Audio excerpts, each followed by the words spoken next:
일본에서 이태원 클라스의 리메이크판 록봉기 클라스가 7일 첫 방송을 하는데요. 이태원 클라스는 그 어떤 드라마보다 일본에서 큰 인기를 끌고 있고 지금도 여전히 넷플릭스 일본 내 시청 순위 10위 안을 들고 있기에 리메이크작까지 관심을 끌고 있습니다. 박서준의 역을 맡은 일본 배우 다케우치 료마는 첫 방영을 앞두고 인터뷰에서 원작을 넘어서겠다는 생각보다 새로운 이야기를 만들어간다는 느낌으로 연기하고 있다 라고 말했는데요. 또한 원작과 비교하는 것은 보는 사람의 재미일 뿐 배우는 처음부터 자신만의 캐릭터를 하나하나 쌓아가면 된다고 생각합니다. 이태원에서 생기 넘치게 살아가는 사람들 이야기를 록봉기를 무대로 새롭게 표현한다면 틀림없이 재미있을 거라고 생각해요 라고 말했습니다. 좋아하는 한국 드라마를 묻자 소녀심판, 스위트홈 알고 있지만 갯마을 차차차 등을 줄줄이 언급하며 이렇게 말했습니다. 한국 드라마는 배우나 제작진이 하고 싶은 이야기를 자유롭게 마음껏 표현하고 있다는 느낌이 듭니다. 어느 나라나 규제 같은 게 있겠지만 그것을 돌파해 나가며 스케일이 큰 드라마를 만들어내는 것이 부러운 부분이기도 하고 한국 드라마가 세계적인 히트로 이어지는 이유라고 생각합니다. 일본판에서 박세로이 역을 맡은 다케우치 료마는 일본 시청자들에게 과연 이 배경을 잘 해낼 수 있을까? 라는 의심을 받았는데 지난 6일 록봉기 클라스를 방송하는 TV 아사히가 예고편이 담긴 제작 발표 기자회견 영상을 올렸습니다. 이런 반응이 쏟아졌습니다. 그래도 일말의 기대를 했던 일본 팬들은 역시나였다고 말했는데요. 이미 원작의 수준을 경험했던 일본 네티즌들은 그 퀄리티의 차이를 느낄 수밖에 없었습니다. 일본의 네티즌들은 이 영상을 보고 이렇게 반응했습니다. 한국판 드라마가 너무 좋았다. 일본에서의 리메이크 버전에서는 어떤 드라마가 될지는 궁금하지만 캐스팅 발표부터 한국판을 넘어설 것 같지는 않다. 기대할 수 없을 것 같아서 안 볼 것 같아. 다케우치, 히라테, 이미지에 맞지 않아서 보지 않으려고. 타케우치 씨의 우두커니 머리로 포즈를 취한 모습을 보고 왠지 슬퍼졌습니다. 원작 이태원 클라스를 다시 한번 천천히 보려고요. 일본판 광고를 보니 분명히 영상이 싸구려. 한국판은 영화 퀄리티 화질. 예산이 월등히 달라 어쩔 수 없는 것 같기도 하지만 한국판을 이미 본 사람들에게는 괴로운 생각이 든다. 한국판을 넷플릭스에서 보고 나서 록봉기를 보고 싶습니다. 제발 패러디 하지 말아주세요. 박서준의 연기력은 장난 아니에요. 모든 의미에서 화제에 부족함이 없다. 헐뜯든지 들어올리든지 마음대로 하면 된다. 한국의 원작을 보고 빠진 사람이 보면 코웃음을 치는 수준. 이태원 클라스 이미지가 깨질 것 같아서 그만했으면 좋았을 텐데. 한국 드라마를 리메이크해서 일본에서는 성공한 적이 있을까? 원래 한국과 일본 배경이 달라서 위화감이 너무 많아.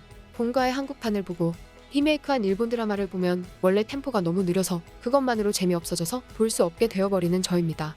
일본 배우분들도 연기력이 대단한 분은 많지만 한국 배우분들은 더 끌릴 정도의 연기력이 있다. 리메이크는 반대로 부끄러워지니까 그만했으면 좋겠어. 한국 드라마를 리메이크해서 성공한 적 있나요? 본가에는 이길 수 없고 성공하지 못한다는 것을 슬슬 깨달아주세요. 원래 한국 드라마는 시간을 들여 촬영하고 방송 시간도 길기 때문에 이길 수 있는 것은 없다.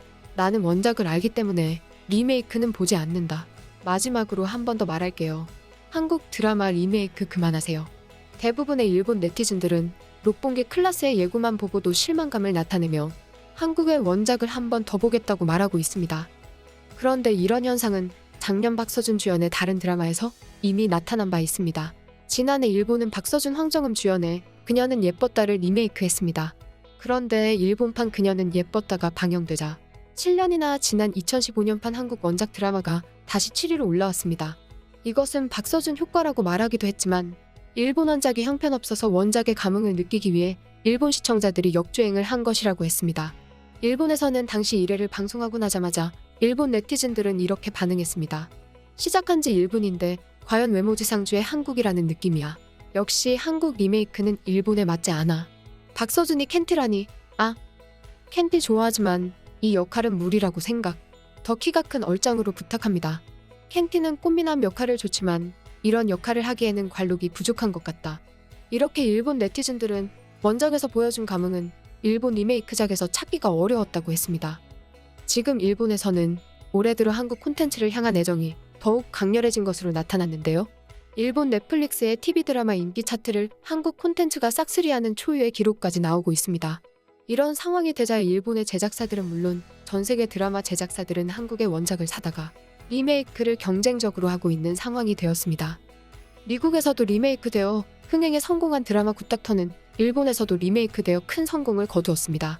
또한 지난해 한국 드라마 보이스가 일본에서 리메이크되었고 한국 드라마 아는 와이프도 일본 지상파 후지 TV에서 방영되어 안정적인 시청률을 기록하며 종영했습니다. 한국 드라마를 일본 제작사들이나 일본 시청자들이 좋아하는 이유 중에 하나는 한국 드라마의 전개가 초반에 강력한 시선을 끌기 때문이라고 했는데요. 한국 드라마는 1회부터 4회까지 시청률이 드라마의 성공을 좌우한다는 말이 있을 정도로 드라마의 초반부에 강력한 스토리들을 펼쳐놓는다고 했습니다. 일본 제작사들은 분명 한국의 원작을 따라갈 수 없음에도 끊임없이 리메이크를 하는 이유로 일본에서 기획된 드라마의 한계선과 한국 리메이크는 어느 정도 시청률이 보장되었기 때문이라고 했는데요. 지금 얼마 전 한국에서 인기를 끈 술꾼 도시여자들도 리메이크작 방영을 앞두고 있다고 알려졌습니다. 그런데 이 같은 K-드라마 리메이크 붐에 더불어 한국 영화에 대한 리메이크도 전 세계에서 시도되고 있는데요. 일본에서는 얼마 전 한국 영화 건축학개론의 리메이크판을 제작한다는 보도가 나왔습니다.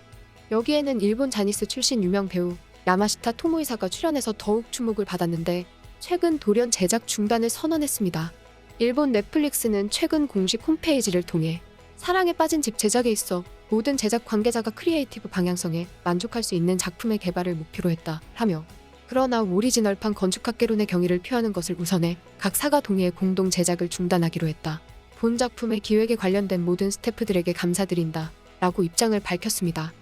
최초 넷플릭스와 함께하는 첫 작품이자 6년 만에 로맨스 작품에 나설 예정이던 야마시타 토모이사는 한국 인기 영화를 리메이크하는 작품이라 부담도 되지만 이런 작품에 출연할 수 있어서 기쁘다 라며, 건축가가 집을 설계하듯 세심하게 스토리를 이해하고 마음을 담아 작품을 만들어가겠다 라고 각오를 다졌으나 결국 무산되고 말았습니다. 이렇게 한국판 리메이크가 각 나라에서 벌어지면서 한류의 위상이 높아지고 있는데 중국에서는 눈살을 찌푸릴 만한 일이 벌어졌습니다. 전 세계적으로 인기를 끈 대장금의 표절이혹 드라마를 중국이 만들어 전 세계에 방영하는데 한국만 빼놓아서 논란이 되고 있습니다. 최근 디즈니 플러스에서 방영 중인 중국 드라마 진수기인데요. 진수기는 대장금과 줄거리의 뼈대가 유사하고 한국의 전통 문화를 중국 문화의 일부로 바라보는 동북 공정 논란을 일으켰습니다. 한국 네티즌들은 한복을 입고 삼겹살을 구워 깻잎으로 쌈을 먹는 장면을 거론하며 한국의 역사를 빼어간 왜곡이라고 지적했습니다. 이러니까 한국의 반발을 의식하고 한국만 빼고 다른 나라에서만 상영한 게 아니냐며 국내 네티즌들은 이를 방영한 디즈니 플러스를 보이콧해야 한다고 들고 일어나고 있습니다. 중국이 제 아무리 한국 콘텐츠를 베껴서 역사를 왜곡한다고 해도 지금 전 세계는 한국 콘텐츠에 열광하며 우리의 목소리에 더욱 귀를 기울이고 있습니다. 지금까지 극적인이었습니다.